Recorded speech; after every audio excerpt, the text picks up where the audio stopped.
छलांगे मार रहा, भैया अंकुरित नहीं हो रहा, क्या हो गया? अरे होगा, रुक जा,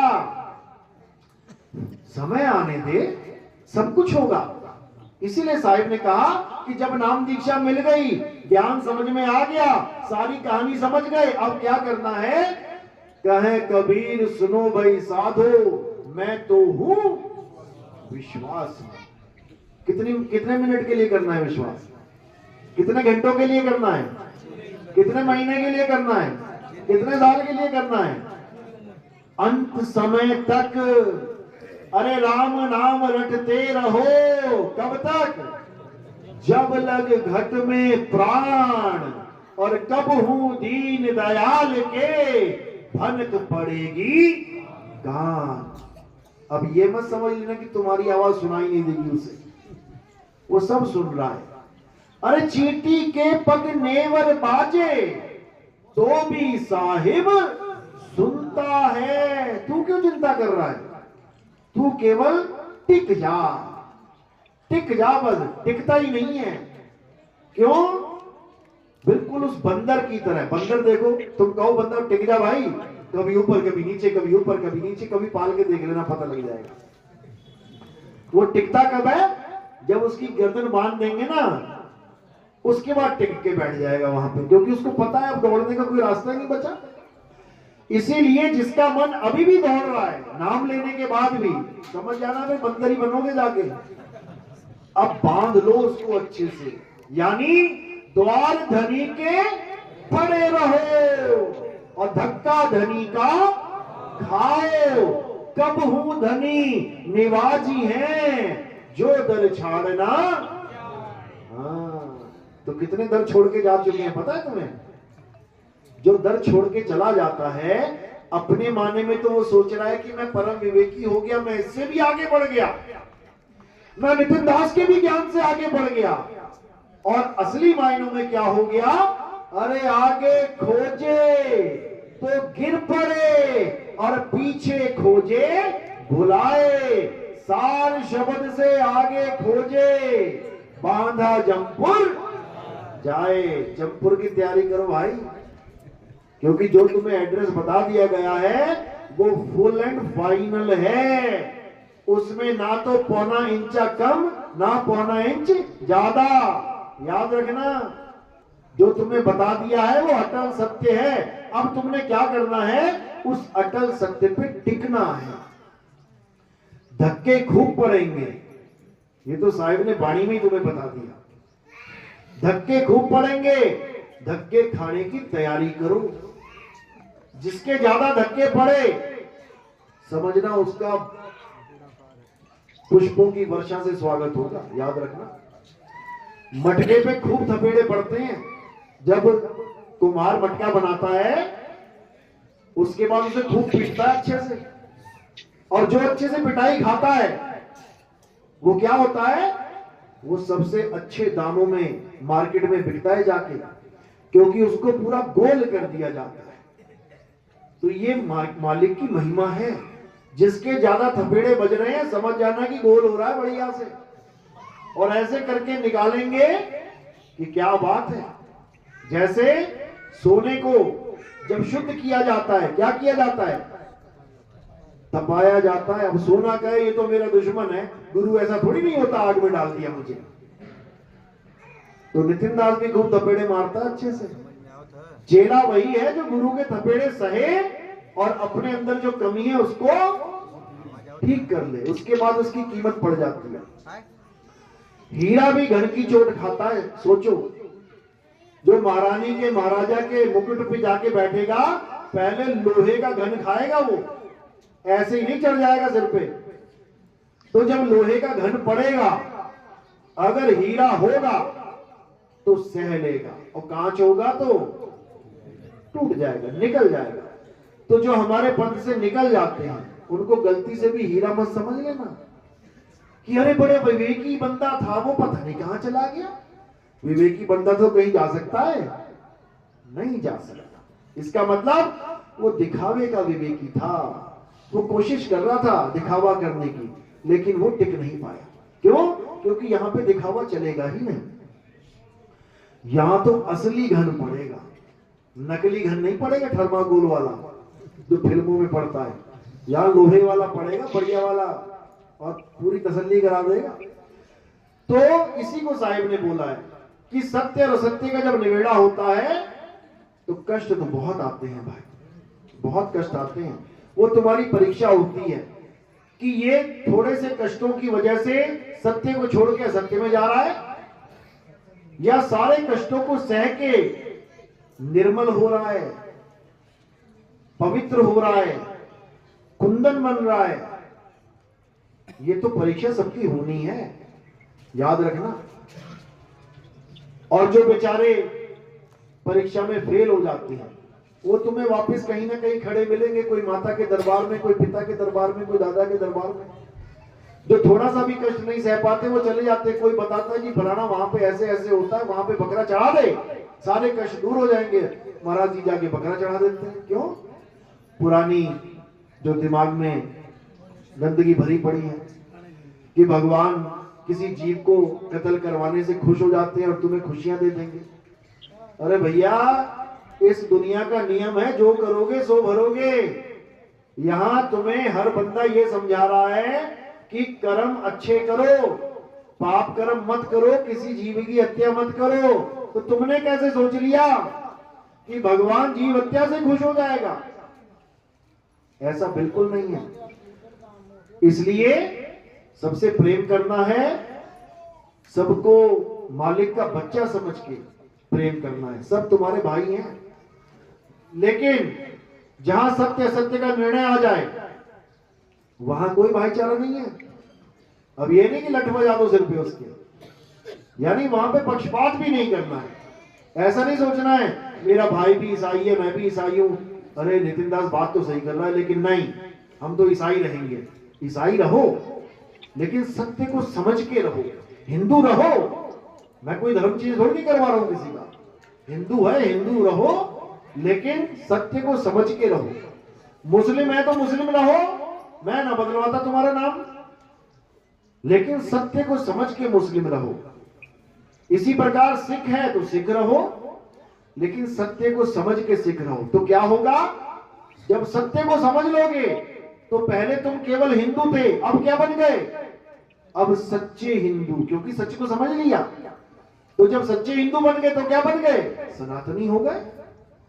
हिंदू और सनातनी में जमीन आसमान का फर्क होता है। जो सत्य को नहीं समझ पाते वो हिंदू हैं, और जो सत्य को समझ लेते हैं वो सनातनी हैं। जो सत्य को नहीं समझ पाते वो मुस्लिम हैं, और जो सत्य को समझ लेते हैं वो सच्चे मुस्लिम हैं।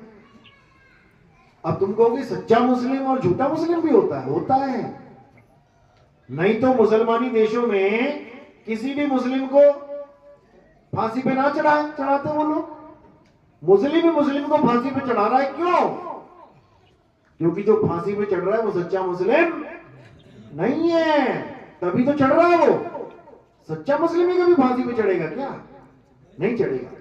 इसी प्रकार सच्चा सिख और केवल सिख में फर्क है। इसी प्रकार केवल ईसाई और सच्चे ईसाई में फर्क है। इसी प्रकार भक्ति और सत भक्ति में फर्क है। इसी प्रकार गुरु और सतगुरु में फर्क है। गुरु तो घड़े हैं, जितने मर्जी ढूंढ लो, यूट्यूब खोलो, गुरु ही गुरु, गुरु ही गुरु। कहो तुम खोल के कल तुम गुरु जी बन जाओ। कितना देर लगता है? कुछ भी नहीं लगता है। लेकिन कबीर साहब समझा रहे हैं कि अगर तुम गुरु बन गए, क्योंकि सदगुरु तो तुम बन नहीं सकते, गुरु ही बनोगे, सदगुरु नहीं बन सकता कोई भी।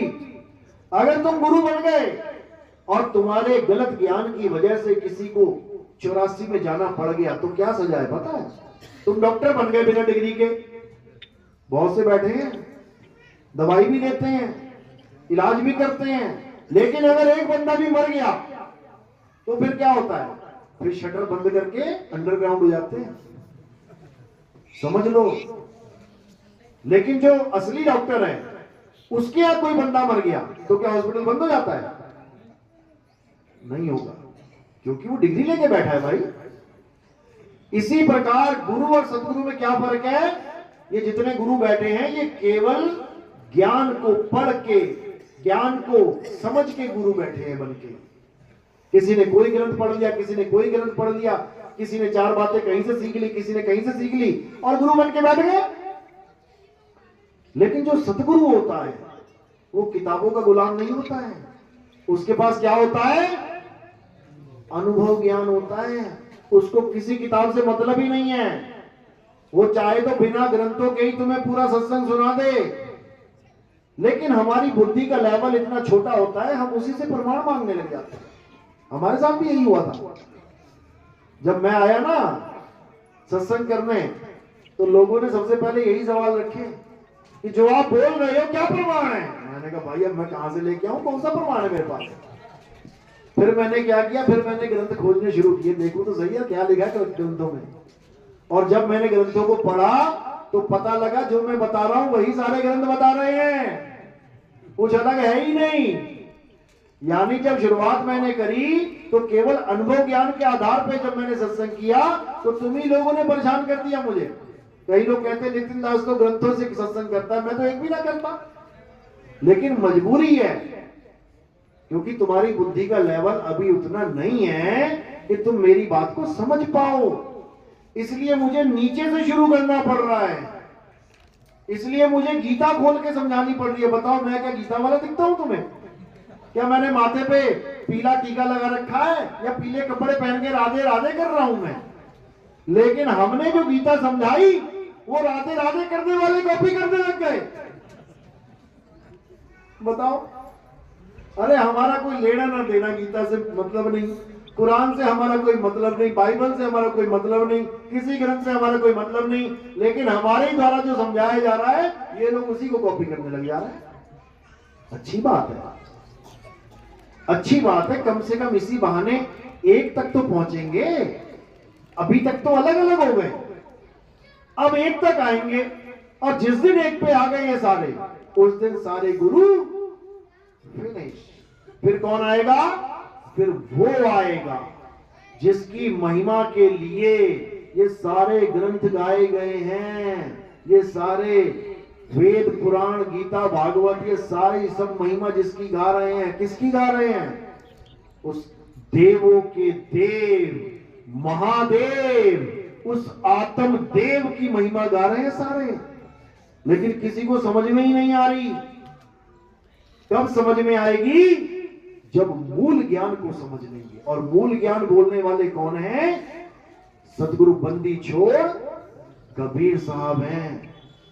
कबीर साहब हैं, वो बताते हैं मूल ज्ञान क्या है।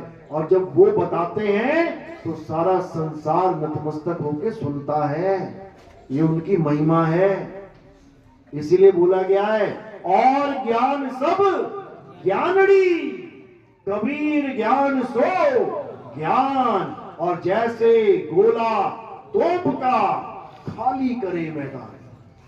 तुम छुटपुटिया बंदूकों से लड़ोगे तो आज देख लो 1 साल हो गया यूक्रेन का और रूस की लड़ाई, 1 साल हो गया। 1 सेकंड में खत्म हो सकती है। कैसे? वो गोला आ जाए बस एक बार, एक ही गोले में स्वाहा खत्म। लेकिन छुटपुटिया गोली चल रही है, साल छोड़ 10 साल चला ले। मैं ये नहीं कह रहा परमाणु बम मार देना वहां जाके, वहां ज्ञान का गोला चलेगा। क्योंकि उनके झगड़ा किस बात पे है? उस मैटर को सॉल्व कर दो। 2 भाई लड़ रहे हैं आपस में, तीसरा क्या कह रहा है? अरे एक अभी ना एक हो सकते, इनको कोई एक ना कर सकता। क्यों नहीं कर सकता? एक तरफ से आए हैं, एक घर में आए हैं, एक मां और एक पिता के बच्चे होके आए हैं, एक क्यों नहीं हो सकते? हो सकते हैं। कब? जब उनका मैटर सॉल्व हो जाए। वो जिस बीज को पेड़ बना के बैठे हैं उस बीज का नाश कर दे मेरे भाई, मैटर एक सॉल्व हो जाएगा, दोनों का झगड़ा खत्म।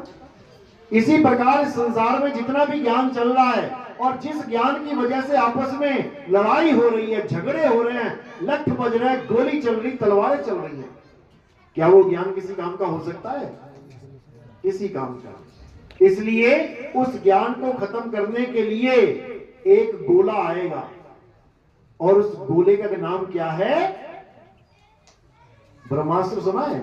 ब्रह्मास्त्र। बस ये ब्रह्मास्त्र की जगह ब्रह्मशास्त्र आएगा, यानी सबसे बड़ा शास्त्र आएगा और सारी दुनिया को एक कर देगा। उसी को बोला है कबीर ज्ञान, मूल ज्ञान। तो साहिब ने यही समझाया कि काल भगवान ने, इस मन ने लोगों को अलग अलग भक्तियों में उलझा रखा है, अलग अलग धर्मों में, अलग अलग नाना प्रकार के पंथों में उलझा रखा है। साहिब समझा भी रहे हैं कि 12 पंथ काल फरमाना और भूले जीव न जाए ठिकाना। फिर कह रहे 13वें पंथ हम ही चले आए, सब पंथ मिट के एक पंथ चलाए। कैसे आएंगे कबीर साहब? यहां पे ज्ञान रूप में आएंगे। कबीर सागर पढ़ो, उन्होंने वहां अपना क्या नाम बोला है? ज्ञानी जी।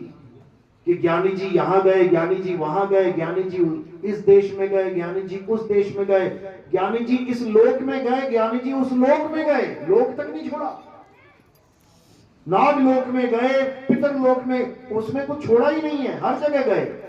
तो कैसे गए? ज्ञान रूप में। इसी को वाणियों में बोला भी गया है। कहते साहिब कबीर का सब घट वासा और गुप्त प्रगट कुछ अजब तमाशा। जहां संत तहां प्रगट भयऊ और जहां असंत गुप्त तहां रहूं। कोई ये ना सोचे कि सफेद कपड़े पहन के, सफेद चोला पहन के कोई भी कबीर पंथी है वो कबीर साहब का ही रूप है। गलती से भी ये मत सोच लेना।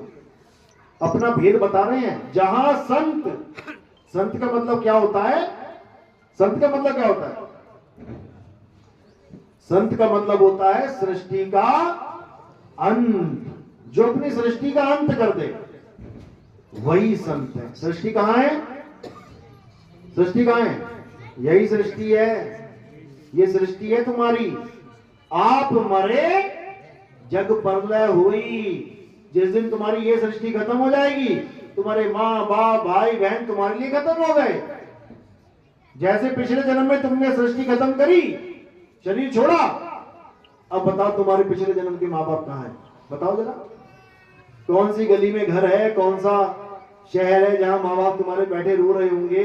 भूल गए, क्योंकि आप मरे जग प्रलय हुई। जैसे तुम्हारा ये शरीर खत्म होता है, ये शरीर जिस भी लोक में है वो लोक खत्म हो जाता है।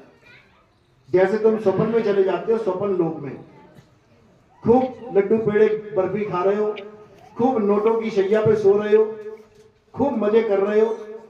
जैसे ही सपना खुल गया, सपना टूटा, कहां पे आ गए? अपने असली वाली चारपाई पे, जहां पर एक भी नोट नहीं बिछा है। और कहां से आए हो? जहां नोटों की बारिश हो रही थी, लड्डू पेड़े सब कुछ रखा हुआ था। अब कहां है वो? खत्म। क्यों? क्योंकि वो सृष्टि तुमने खत्म कर दी तो उस सृष्टि का लोक भी खत्म हो जाता है।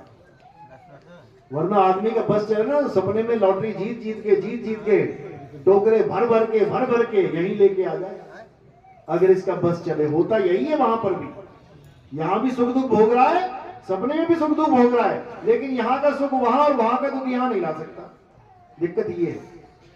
तो इसी को साहिब समझा रहे हैं कि गुरु तो बहुत हैं, अरे बहुत गुरु हैं जगत में, और कोई न लागे तीर, सभी गुरु बह जाएंगे।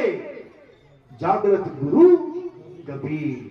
कहते सब गुरु बह जाएंगे। कहां बह जाएंगे? 84 की धारा में बह जाएंगे। मेरे सतगुरु पकड़ी बाण, नहीं तो मैं बह जाती। तो काहे नाले में खड़ी थी? काहे बह जाती? बह जाती। ये 9 दरवाजों में से बह जाती, लेकिन साहिब ने बांह पकड़ ली, अब ना जाती। तो इसी प्रकार जो अधूरा गुरु होता है, भले वो कितना ही ज्ञान क्यों ना दे रहा हो, लेकिन उसके ज्ञान से जीव का कल्याण नहीं होता। तो कहां जाएगा? अरे झूठा गुरु अजगर बना, 184 जाए, सारी संगत चींटी बनी, तोड़ तोड़ के खाए।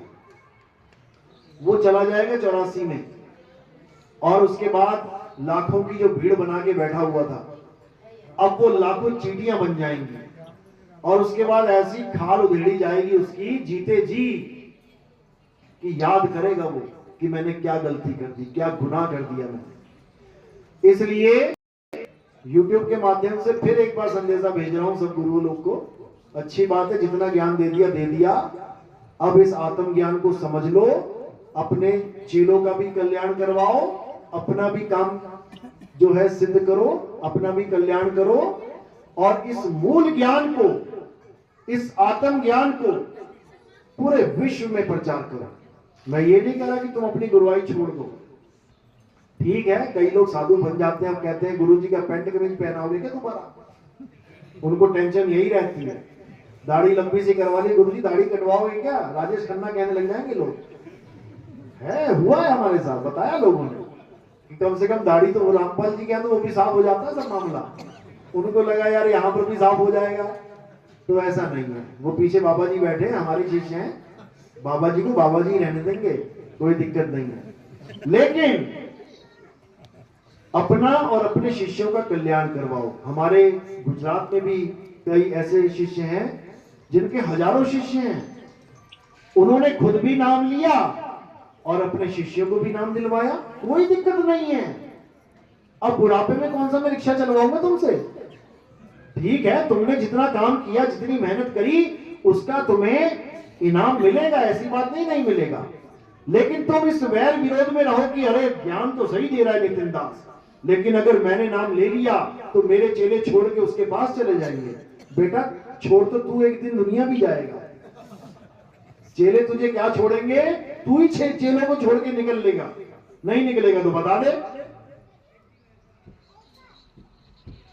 लेकिन तब तू दोषी होके निकलेगा, तब तू दोषी होके निकलेगा कि सच को जानने के बाद भी अपने स्वार्थ के कारण तूने सत्य को स्वीकार नहीं किया।